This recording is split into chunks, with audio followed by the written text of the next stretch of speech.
아버지 하나님, 이 시간 우리는 고난주간을 보내고 있습니다. 주께서 가신 길을 묵상하고 주님이 이 땅 가운데 우리 위에 가신 길을, 그 어려운 길을 보기에 우리는 고난주간으로 이 기간을 보내면서 주님을 바라봅니다. 고난이란 말보다 우리를 고난 가운데 건지시기 위해 그 길 가신 예수를 보는 기간 되게 도와주시고 이 기간을 통해 주님을 닮아가는 시간이 될 수 있도록 도와주시옵소서. 말씀을 듣습니다. 여전히 우리의 아둔함을 주 앞에 아뢰입니다. 깨닫게 하셔서 주께서 원하는 그리스도의 삶을 살 수 있도록 이 시간도 도와주시고 함께하여 주시옵소서. 감사하며 예수님의 이름으로 기도했습니다. 아멘. 하나님의 말씀 보겠습니다. 마태복음 26장 36절에서 46절 말씀입니다. 제가 쭉 봉독하겠습니다. 이에 예수께서 제자들과 함께 겟세마네라 하는 곳에 이르러 제자들에게 이르시되 내가 저기 가서 기도할 동안에 너희는 여기 앉아 있으라 하시고 베드로와 세베대의 두 아들을 데리고 가실새 고민하고 슬퍼하사 이에 말씀하시되 내 마음이 매우 고민하여 죽게 되었으니 너희는 여기 머물러 나와 함께 깨어 있으라 하시고 조금 나가서 얼굴을 땅에 대시고 엎드려 기도하여 이르시되 내 아버지여 만일 할만하시거든 이 잔을 내게서 지나가게 하옵소서. 그러나 나의 원대로 하지 마옵시고 아버지의 원대로 하옵소서 하시고 제자들에게 오사 그 자는 것을 보시고 베드로에게 말씀하시되 너희가 나와 함께 한 시간도 이렇게 깨어 있을 수 없더냐. 시험에 들지 않게 깨어 기도하라. 마음에는 원이로되 육신이 약하도다 하시고 다시 두 번째 나아가 기도하여 이르시되 내 아버지여 만일 내가 마시지 않고는 이 잔이 내게서 지나갈 수 없거든 아버지의 원대로 되기를 원하나이다 하시고 다시 오사 보신즉 그들이 자니 이는 그들의 눈이 피곤함 일러라. 또 그들에게 두시고 나아가 세 번째 같은 말씀으로 기도하신 후 이에 제자들에게 오사 이르시되 이제는 자고 쉬라. 보라 때가 가까이 왔으니 인자가 죄인의 손에 팔리니라. 일어나라 함께 가자. 보라 나를 파는 자가 가까이 왔느니라. 아멘. 지금 우리가 읽은 이 본문은 예수님께서 겟세마네라는 동산에서 십자가를 지시기 직전에 이렇게 이제 기도하시는 장면입니다. 예수님이 십자가를 지시기 전에 또 예수님께서 여기서 이렇게 깊게 기도하는 이 장면, 오늘 이 본문을 쭉 읽어보면 예수님께서 내가 심히 고민하며 죽게 되었다는 이 표현을 쓰면서 자기의 십자가를 지기 전에 어떤 어려움, 마음, 이런 것들을 드러냈는데 예수님의 일생 속에 성서의 기록을 보면 이렇게 예수님이 자기의 것을 노골적으로 드러내는 것은 여기가 거의 유일합니다. 그럼 우리는 어떤 생각을 하냐면 예수님도 십자가를 지기 전에 예수님도 고난을 만나고 예수님도 어려움을 만나면 이렇게 진짜 우리랑 똑같이 이렇게 고민하며 슬퍼하는구나 이렇게 단순하게 생각할 수 있지만 예수님께서 왜 이 겟세마네 동산에 와서 기도했으며 이 기도를 통해 예수님은 뭘 바라봤고 무엇 때문에 이런 기도 속에 그의 마음을 드러내고 갔는지를 우리가 조금 더 깊게 살펴봐야 됩니다. 일단 예수님께서 이 겟세마네라는 동산에 오기 전에 바로 전에 뭘 하시냐면 성만찬을 하시고 겟세마네 동산으로 오시는 겁니다. 자, 마태복음 26장 17절 18절을 제가 읽어드리겠습니다. 무교절의 첫날에 제자들이 예수께 나와서 이르시되 유월절 음식 잡수실 것을 우리가 어디서 준비하기를 원하시나이까. 이르시되 성한 아무개로 가서 이르되 선생님 말씀에 내 때가 가까웠으니 내 제자들과 함께 유월절을 내 집에서 지키겠다 하시더라 하라 하시니. 자, 예수님께서 십자가를 지기 전에 유월절의 음식을 제자들과 함께 나누기를 원했습니다. 그리고 이때 나누는 것을 우리는 지금 성찬식이라고 해서 교회에서 그 주님 오실 때까지 이걸 기념하라 해서 우리는 성찬식을 합니다. 교회의 표지라고 할 때 세 가지를 말합니다. 그러니까 교회가 그 교회됨을 드러나는 가장 간판이 뭐냐면 말씀, 성례, 권징, 7입니다. 이 세 가지가 있어야 교회가 교회를 지켜간다고 말합니다. 말씀이 선포되고 다른 것보다 성찬, 예수님께서 말한 이제 이 성찬식이 성만찬을 이제 영원토록 기념하는 겁니다. 예수님께서 이 성만찬의 의미가 뭘까요? 6월절과 그 십자가는 굉장한 긴밀한 관계가 있습니다. 왜 6월절에 예수님께서는 제자들과 성찬식을 했을까? 떡을 떼면서 이것은 내 몸이라. 이것은 내 피라. 이 내 몸과 피는 그 십자가에서 찢기실 자기의 몸과 십자가에서 흘리실 그 피를 먼저 기념케 했습니다.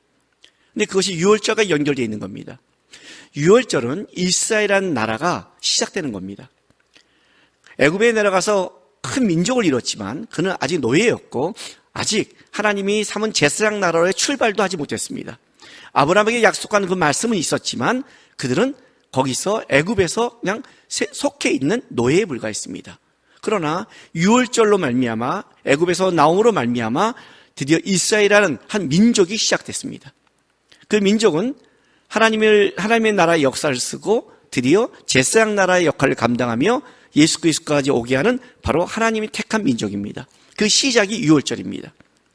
그리고 6월절을 이스라엘 백성들이 애굽에서 나온 정치적인 어떤 자유가 아닙니다. 하나님이 이스라엘 백성을 끄집어낼 때는 정치적 자유가 아니라 그것은 더 깊은 영적인 의미의 깊은 의미가 있는 자유였습니다. 죄와 세상의 속박으로부터 하나님이 끄집어내서 하나님이 원하는 가나안 땅, 적과 굴이 흐르는 땅을 가는 영적인 그 안에 회복이 있는 깊은 의미가 담겨 있는 겁니다. 그래서 이들이 6월절을 끄집어낼 때 이스라엘 백성을 끄집어낼 때 애굽에게 10가지의 재앙으로 징치하십니다. 그 10가지 재앙의 맨 마지막이 뭐예요? 그게 장자의 죽음이고 그 장자의 죽음으로 말미암아 6월절이라는 것이 생겨납니다. 죽음의 신이 내려와서 이제 지나가는데 문지방과 문설주에 뭐예요? 양의 피를 바르지 않은 6월절에 어린 양의 피가 없는 데는 들어가서 장자를 죽여버리고 6월절에 어린 양의 피가 바른 데는 어떻게 돼요? 바로 넘어갔다. 6월했다. 죽음이 넘어갔다 해서 6월절인 겁니다. 왜 맨 마지막에 죽음을 장자의 죽음으로 했냐는 거죠. 왜 맨 마지막 죽음이 장자의 죽음이고 장자의 죽음을 통해 왜 바로는 그렇게 9가지 재앙을 통해 버티고 버텼던 바로의 힘이 꺾였는가? 장자의 죽음이 뭘 말하는가? 그것은 세상의 힘의 근원을 심판하신 겁니다. 세상의 힘은 여러분 우리가 이 땅을 살아갈 때 내가 갖고 있는 이 땅의 능력, 실력, 권력, 명예는 다 세상에 존재할 때만 가치가 있는 겁니다. 어떤 사람도 죽음을 넘어가서 그거를 가져가지 못합니다. 장자가 죽었다는 건 이런 뜻입니다. 장자가 없다는 것은 그 집안의 힘을 끄는 겁니다. 장자가 나와야 둘째가 나오고 셋째가 나오는 거잖아요. 장자가 없다는 것은 그 집안의 대가 끊겼다는 겁니다. 이런 겁니다. 너가 갖고 있는 힘은 네 당대로 끊어버렸다. 끊어진 거다 너는. 너는 끊어진 힘과 끊어진 명예와 끊어진 걸 쫓는 자들이다. 장자를 징계했다는 것은 세상의 힘의 근원을 없앴고 세상의 힘의 근원이 뻗어나가지 못하도록 만든 바로 하나님의 징계였습니다. 세상의 힘을 심판한 겁니다. 이스라엘 백성들은 어땠을까요? 안 죽었을까요? 죽었죠. 이스라엘 백성들도. 이스라엘 백성들이 장자가 죽었죠. 누가? 6월절 어린 양이 대신해서. 만약 이스라엘 백성들도 문설주와 문지방의 6월절의 어린 양의 피를 바르지 않았다면 그건 어떻게 되는 거예요? 다 죽는 거예요. 6월절의 어린 양이 대신한 거죠. 대속이죠. 그래서 그들이 나왔을 때 초태생을 하나님께 드린다는 것은 처음 것은 뭐예요? 힘의 근원. 처음 것이 우리가 아니라 하나님 거라는 걸 나중에 드리기 때문에 초태생 규례가 생긴 겁니다. 세상의 힘을 징계하고 하나님이 어떻게 해요?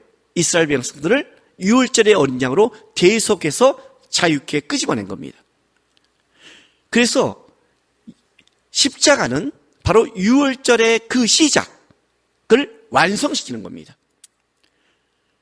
그 당시에는 진짜 유월절의 어린 양으로 일시적인 넘어감이었지만 이제는 어떻게 돼요? 세상의 힘과 사망의 권세를 예수 그리스도께서 유월절에 어린 양이 되심으로, 스스로 제물이 되심으로 어떻게 돼요? 십자가에 못 박혀 달림으로 세상에 대해서, 세상의 사망과 세상의 권세와 세상의 것을 징계하시고, 내가 사망 권세를 이겼노라 징계하시고 심판하시고, 예수의 힘으로 하늘과 땅의 모든 권세를 내가 가졌으니 하는 이제 새로운 하나님의 나라 시작, 이스라엘 백성이 애굽에 나와서 이스라엘은 나라가 시작하듯이 예수의 십자가의 완성이 이제 하나님의 나라를 시작하는 연결선상에 있는 겁니다.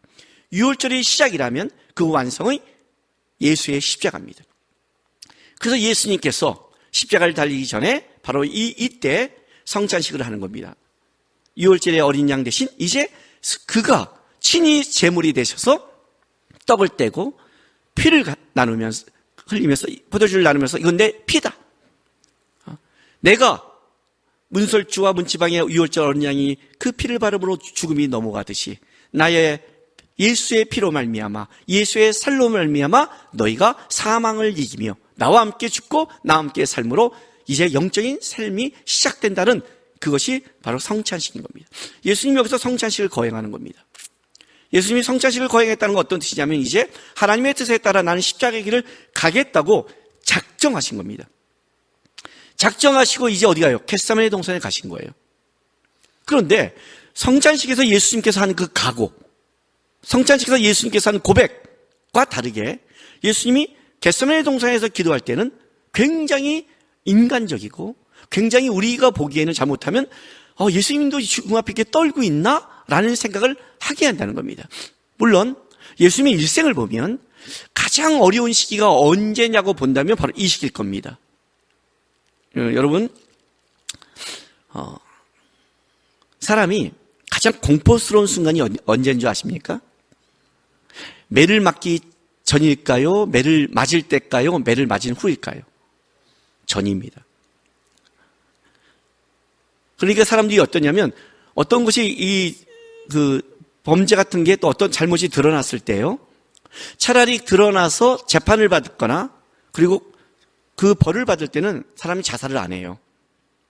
그냥 내가 잘못한 만큼 이제 그냥 욕을 먹으면서 가요. 근데 언제 사람들이 못 견디냐면 내게 드러나는데 아직 터지기 직전일 때, 이럴 때는 그 공포감과 그 상상을 어떻게 해야 될지 모르니까 보통 자살을 다 그때 해요. 우리 사회에서도 그렇잖아요. 누가 잘못했다면 언제 자살을 해요? 드러날 때 보통 해요. 일단 법정 앞에 설 때는 자살하지 않아요. 일단 그때는 벌써 그 사람은 한 고비를 넘긴 거예요. 근데 예수님이 사실은 가장 인간적으로 공포스러운 순간이 언제냐 그러면 지금 이 순간이에요. 예수님도 이런 걸 하나? 그러기에는 좀 얘기가 달라요. 물론 이때 예수님은 인간적으로 말한다면 가장 불안한 상황이죠. 왜? 자기가 겟세마네 동산에 기도하러 간 그 순간에 자기 제자 중 한 명 가룟 유다는 벌써 자기를 팔로 가고 있었잖아요. 알고 있잖아요. 곧 그가 데려와서 자기의 입 맞추면서 자기를 넘길 걸 알고 계셨잖아요. 여러분, 여러분이 어떤 고난을 당해서 내가 하나님 앞에서 교회에서 막 기도하고 있습니다. 근데 기도하는 그 순간에 전화가 왔어요. 누가 너 찔러서 경찰들이 가고 있어. 그럼 그 사람이 기도가 될까요? 안 될까요? 알고 있다면. 예수님은 지금 기도할 때 가룟 유다가 자기를 팔러 가는 거 알고 있는 상황이에요. 가장 불안하죠. 그렇다고 예수님이 이렇게 하시나? 왜냐하면 물론 십자가형은 인류 역사상 인간에게 가장 잔인한, 가장 힘든 벌이라고 말합니다. 형이라고 말합니다. 그냥 간단하게 죽는 게 아니라 진짜 사람을 말려 죽이는, 그리고 사람들 앞에서 그 고통을 당하면서 조롱받게 하는 가장 끔찍한 사형제도 중에 하나가 십자가형이라고 합니다. 그러나 일단 예수님은 신이고 더 나아가서는 우리가 나중에 십자가상에 달린 그 예수님 옆에 두 강도를 보면 한 강도가 이렇게 말합니다. 물론 한쪽 강도는 그 자기의 죄를 뉘우치면서 주님 날아가실 때 나를 이름을 기억해달라고 하지만 다른 쪽 강도는 뭐라고 말하냐면 그 와중에 예수님한테 야, 네가 메시아면 너부터 구원해봐. 그 십자가에 달려 끔찍한 순간에도 어떻게 돼요? 예수님을 조롱했단 말이에요. 그러면 아무리 끔찍해도 나쁜 흉악범이 거기서도 예수님을 조롱할 정도라면, 예수님이라면 그 흉악범보다는 나아야 되잖아요. 십자가의 상에 걸렸을 때 다른 사람이 다 끔찍하게 가도 예수님만은 좀 다르게 가야 되잖아요. 또 예수님께서 여태까지 십자가에 대해서 어느 날 갑자기 한 게 아니잖아요. 예수님께서 그분이 십자가에 내가 죽을 거를 그 전부터 계속해서 얘기해 왔어요. 베드로가 주는 그리스도시여 살아계신 하나님의 아들이라는 고백을 했을 때 예수님께서는 제자들에게 자기가 십자가에 죽을 것을 얘기했습니다. 그때 베드로가 막았을 때 뭐라고 그래요? 사단아 물러가라. 네가 하나님의 일을 생각지 않고 사람의 일을 생각한도다. 그때 당당하게, 무슨 소리야? 주님, 하나님이 나를 이 땅에 보는 게 바로 이걸 이루기 위해 나를 보냈는데 왜 네가 인간적으로 막아? 사단아 물러가라. 이렇게 말씀했잖아요. 이렇게 십자가 앞에 당당히 가신 예수님이고, 그 외에도 수차례 예수님께서는 내가 이 땅에 온 이유가 십자가를 지고 너를 구원하겠다고 말씀하고 있었거든요. 그리고 성찬식까지 하면서 유월절의 완성을 다 하셨고, 이제 기도하러 가서, 배란간 기도하러 가서 다른 유다가 자기를 판단을 알고 진짜 자기가 잡힐 걸 아니까 그때부터 떨기 시작했나요? 그러기에는 좀 예수님인데요. 우리가 아닌데? 단순하게 예수님도 힘들었구나 넘어갈 부분이 아니라는 거죠. 저도 예수님이 흉악범도 십자가상에서 그렇게 당당하게 조롱할 수 있는, 버틸 수 있는 거라면, 인간적인 모습이라면 예수님은 더 버틸 수 있죠. 40일 금식하고 그가 살아온 인생 속에. 그렇다면 이거는 단순한 육체적 고통을 넘어선 중요한 사건이라는 거예요. 왜 이분이 십자가 전에 이렇게 기도할 수밖에 없는가? 이 기도를 통해 예수님이 드러내고 싶은 게 뭔가 도대체? 그게 겟세마네 동산에서 가장 중요한 거예요.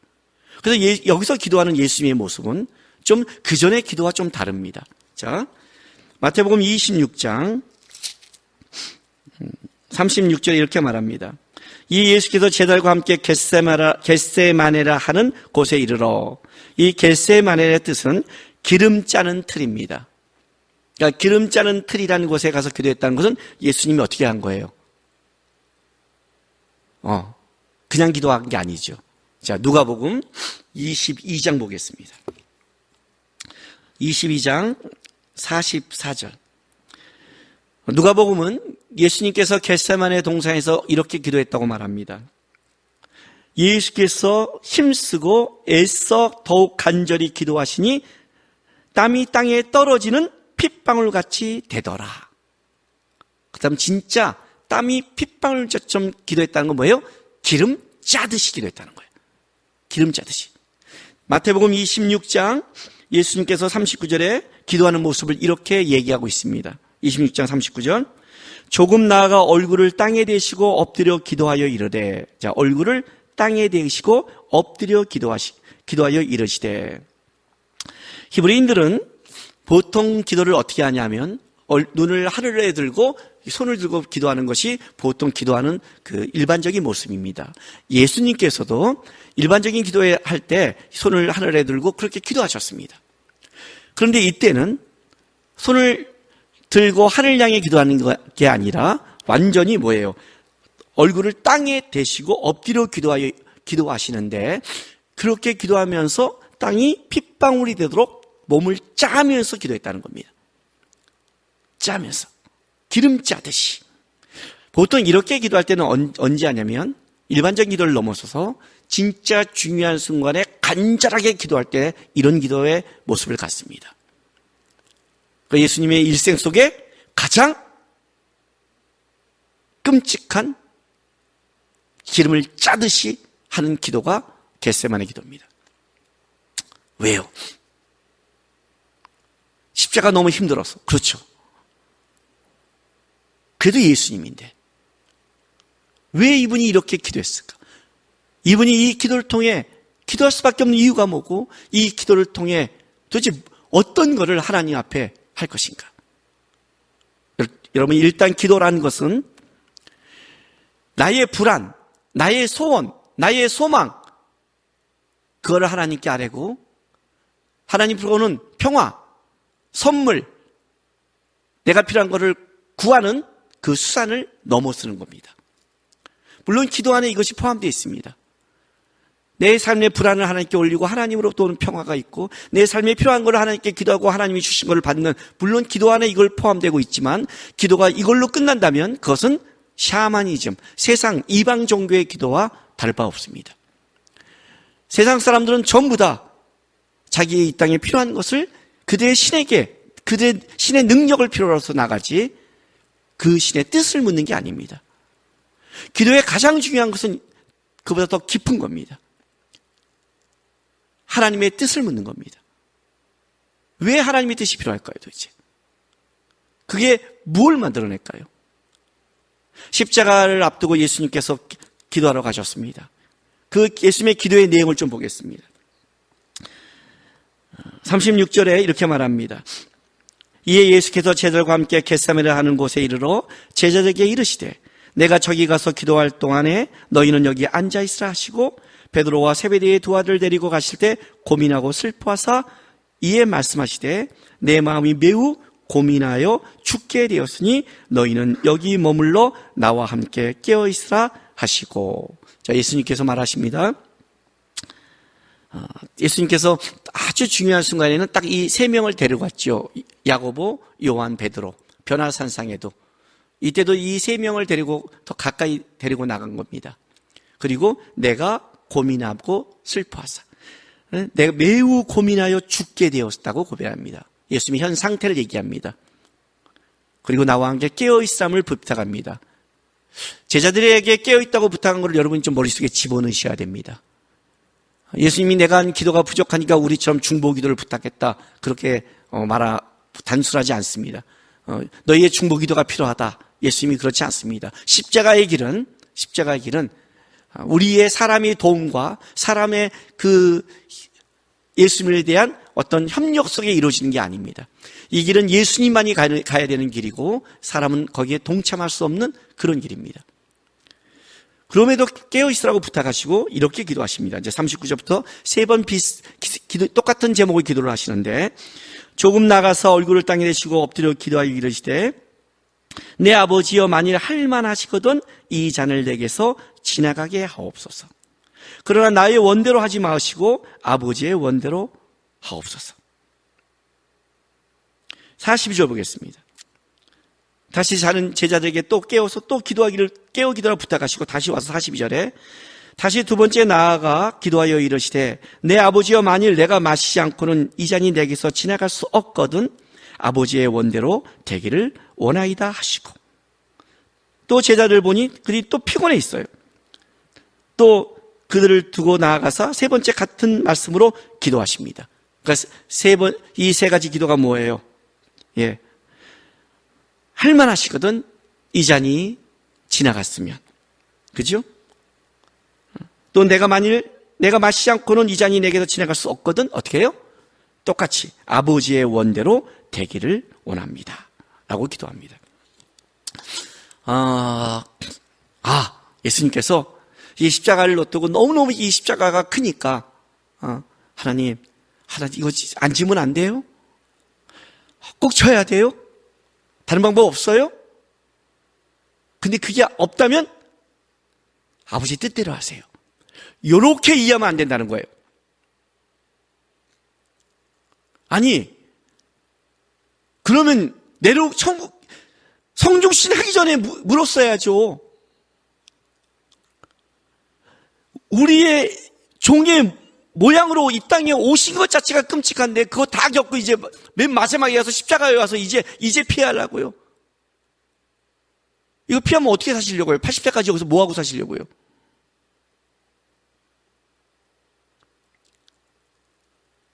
예수님이 지금 뭐 앞에 쓴 줄 아십니까? 예수님이 가장 끔찍한 게 뭔지 알아요? 십자가를 졌다는 게 뭔지 아세요, 여러분?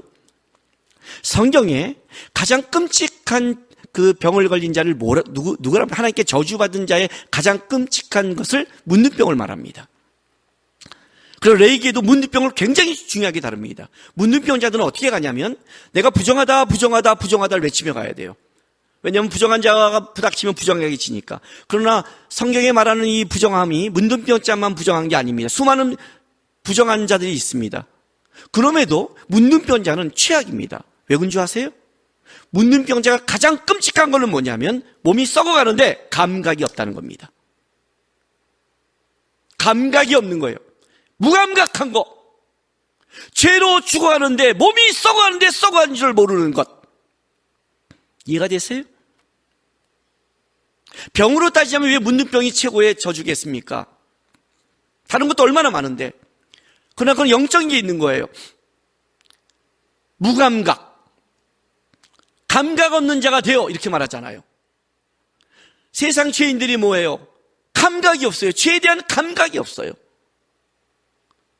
우리 이런 말 하잖아요. 누가 성경 있다가 성령 해방자는 용서받지 못한다 그러면 막 그러면 성령 해방자에 걸리면 어떡하지?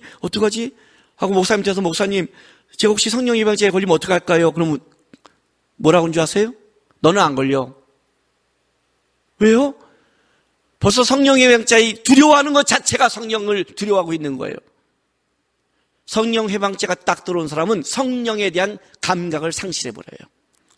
이렇게 말하는 거죠. 벌 주라면 줘. 하나님이 있다면 벌써 감각을 상실해버려요. 감각이 있다는 건 다른 논리예요, 여러분. 우리는 죄의 감각이 없는 자들입니다. 그래서 죄가 죄인지를 모르는 거예요.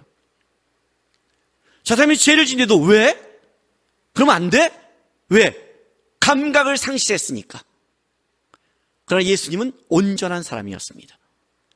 그는 누구보다 온전한 감각을 갖고 있습니다. 그는 죄의 감각이 누구보다 뛰어난 자입니다. 그 죄의 감각으로 받아야 할 벌도 누구보다 끔찍하게 갖고 있는 겁니다. 내 몸이 감각이 없다고 생각해 보세요. 아무리 때려도 아픈 줄을 몰라요. 그러나 감각이 있는 사람은 맞을 때 그 감각이 있는 만큼 아픈 거예요. 주님의 십자가상에서 죄를 질 때 예수님의 그 감각은 누구보다 살아있는 겁니다. 근데 죄의 결과가 뭔지 아세요? 하나님과의 단절이라는 겁니다. 하나님과 단절됐다는 그 끔찍한 감각을 예수님은 가지고 있는 거예요. 우리를 위해 그는 십자가를 지러 왔지만 그 십자가를 질 때 그의 모든 감각을 알고 있는 거예요. 하나님과의 단절된 끔찍한 그거를 지나가야 되는 거예요. 육체적인 아픔을 그걸 넘어선 사건이에요. 옆에 있는 흉악한 감도들은 육체적인 것밖에 모르겠죠. 그들은 감각이 상실됐으니까 육체적인 감각이 있지 영적 감각은 없는 자들이거든요. 그러나 예수님이 십자가상에 느끼는 건 그보다 더 끔찍한 거였어요. 그래서 예수님이 십자가상에도 똑같이 말하잖아요. 엘리 라마 사박다니, 나의 하나님 나를 어찌하여 버리시니까는 그는 하나님과의 끊어졌던 우리를 대신해서 느껴야 되는 하나님과의 단절된 그 끔찍한 감각을 알고 있는 거예요. 우리는 너무 무뎌 있어서 하나님께 기도하지 않고 하나님 앞에 말씀 보고 나가는 것이 종교적인 게 아니에요, 여러분. 밥을 안 먹으면 배고픈 줄 알면서 하나님과 끊어지고 하나님의 말씀과 기도 없이는 살아갈 수 있다는 게 그게 얼마나 불행한 인생인 줄 아세요, 여러분? 자기가 당하고 자기가 억울한 거에서는 그렇게 감각이 살아있으면서 하나님의 나라와 하나님의 의와 하나님의 것에 대해서는 무뎌져 있는 것이 얼마나 끔찍한 줄 아세요? 그런 각도로 예수님을 보니까 예수님이 뭐 때문에 고민하고 뭐 때문에 기도하고 뭐 때문에 살아가는지를 우리는 모르고 있어요. 우리는 다 내가 느끼는 감각, 내가 느끼는 억울함만 바라보고 살아가지 그분이 이 땅에서 우리에게 원하는 거에 대해서는 못 보고 있는 거예요. 그러나 예수님은 이 땅에 와서 우리의 대표로 그 십자가를 지고 있지만 누구보다 그는 하나님 안에서 자기가 짊어져야 될 죄의 끔찍함과 단절, 그거를 뼈저리게 느끼고 있는 거예요. 하나님과 단절된 그 끔찍한 것, 피하고 싶은 게 그거라는 거예요. 십자가가 아니라 하나님과 끊어진 그 삶을 경험하고 가는 것은 될 수만 있으면 피하고 싶었어요. 그러나 그분이 이렇게 선포하는 거예요. 아버지의 뜻대로 하십시오. 무슨 말인지 아세요? 이거와 선택해서 한 게 아니에요. 예수님은 기도하면서 알았어요. 땀이 핏방울이 되면서 알았어요. 뭐예요? 하나님의 뜻대로 하는 게 모든 것을 살리는 길이라는 걸 알기 시작했어요.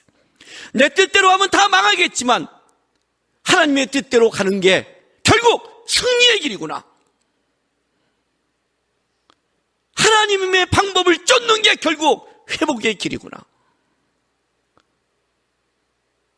아버지의 뜻대로 하시는 이 고백을 갖고 있는 거예요. 진정한 기도는 뭘 만들어냈냐면 하나님 앞에 서서 하나님을 바라보게 만들어요. 핏방울이 되도록 기도하면서 예수님이 붙잡은 게 뭔지 아세요? 하나님이었어요. 하나님을 붙잡으니까 하나님의 뜻이 나오는 거예요.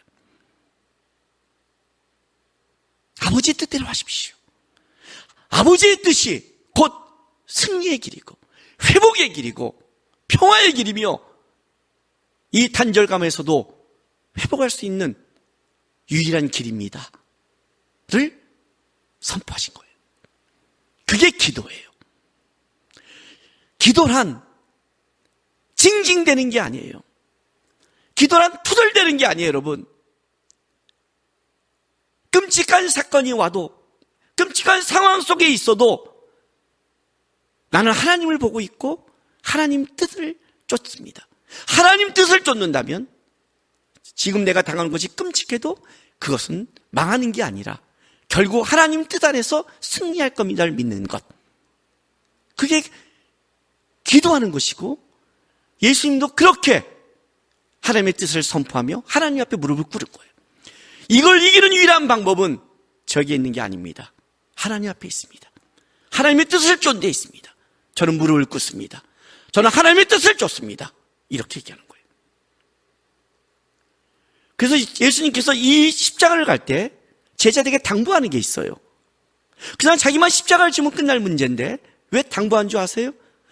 내가 이 길을 이렇게 가듯이 제자들도 하나님의 뜻을 쫓아갈 때 자기와 동일하게 가야만이 승리할 수 있다고 말을 해요.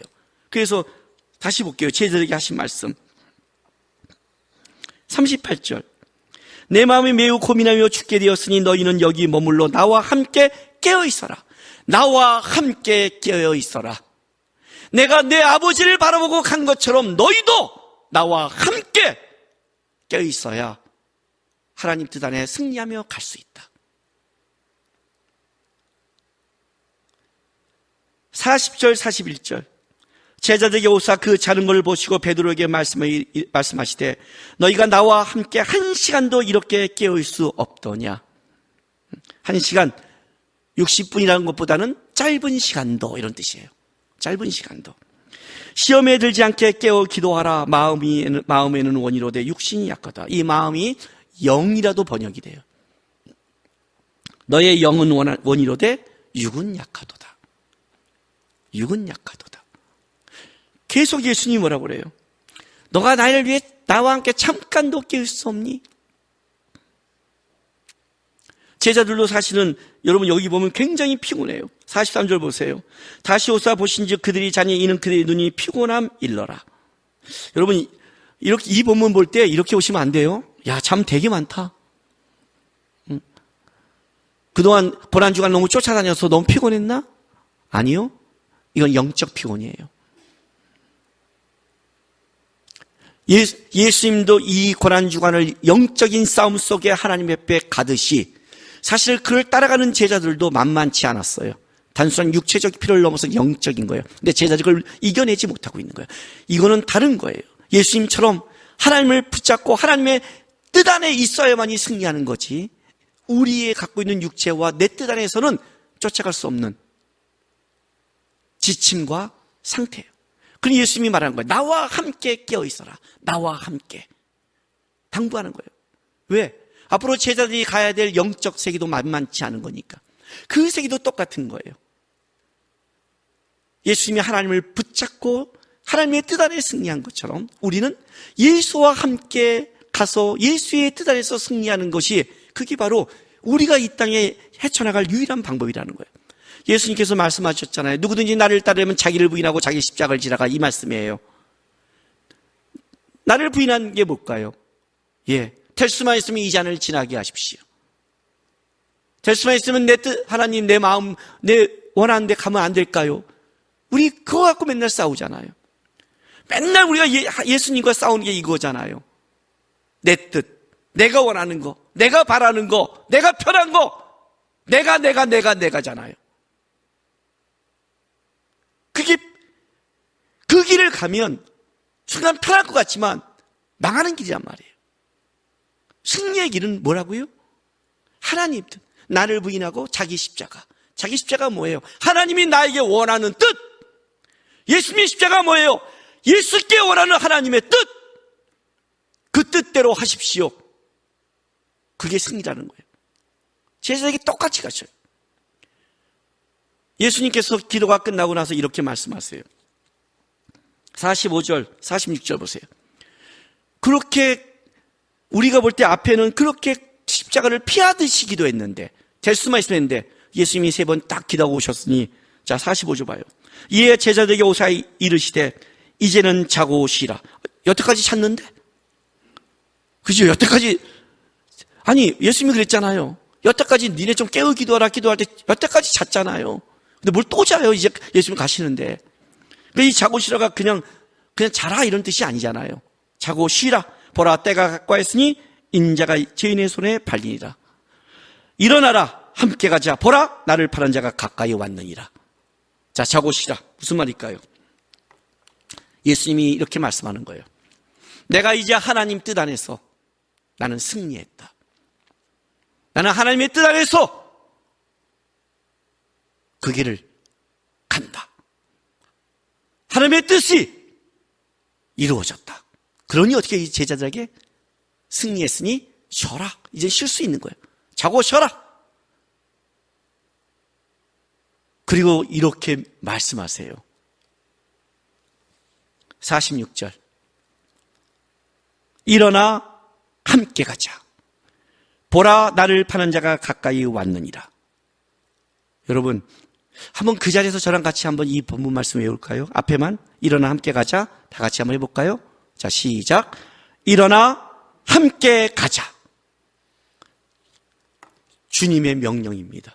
주님이 이렇게 말합니다. 내가 하나님 뜻 안에서 승리했다. 나는 이제 하나님의 뜻을 따라간다. 그것은 승리의 길이다. 죄와 사망이 무너지고 너희가 쉴 수 있는 승리의 길을 나는 간다. 그리고 명령하시는 거예요. 일어나 함께 가자. 일어나 함께 가자.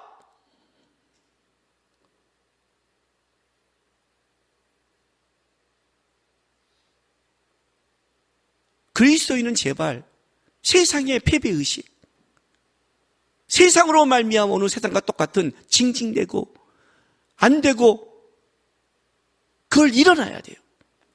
예수님께서 승리하셨으니까. 보라 내가 세상을 이겼노라. 너희가 세상 환난을 당하나 담대하라 그러잖아요. 문제가 없는 그리스도인이 어디 있어요? 주님도 공생애를 시작하자마자 닥친 게 사단의 시험으로부터 시작하는데요. 시험이 없는 그리스도인, 문제가 없는 그리스도인, 핍박이 없는 그리스도인, 가짜 그리스도인이에요. 어떻게 주님의 뜻을 이루어가는 곳에 사단이 떨지 않아요? 문제는 있지만 항상 그리스도인들은 그 문제를 하나님 뜻 안에서 이겨왔어요. 어떻게? 하나님의 뜻에 순종함으로, 예수가 원하는 길을 함께 감으로, 나와 함께 깨어 있어라. 나와 함께 깨어 있어라. 왜 1시간도 깨어 있지 않니? 왜 요만큼도 주님 바라보고 주님 뜻 아래 있지 않니? 책망의 말씀을 기억하셔야 돼요.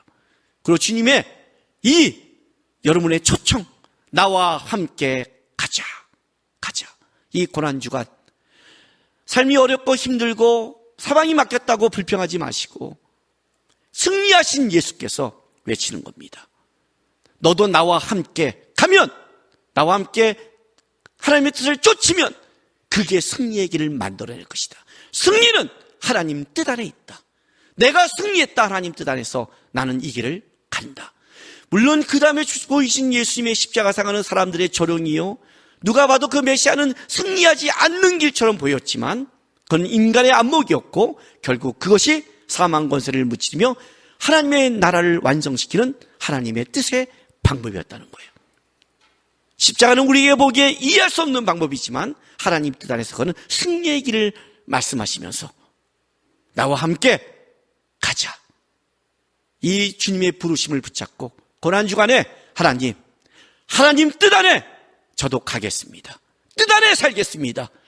그게 안 되면 예수님처럼 무릎을 꿇고 기도하며 하나님의 뜻이 내 안에 이루어지기까지 바라보면서 가서 하나님의 뜻을 이루는 신앙 되겠습니다 하는 회복이 있는 하나님의 말씀이 있는 여러분이 되시기를 주님의 이름으로 부탁드립니다. 기도하겠습니다.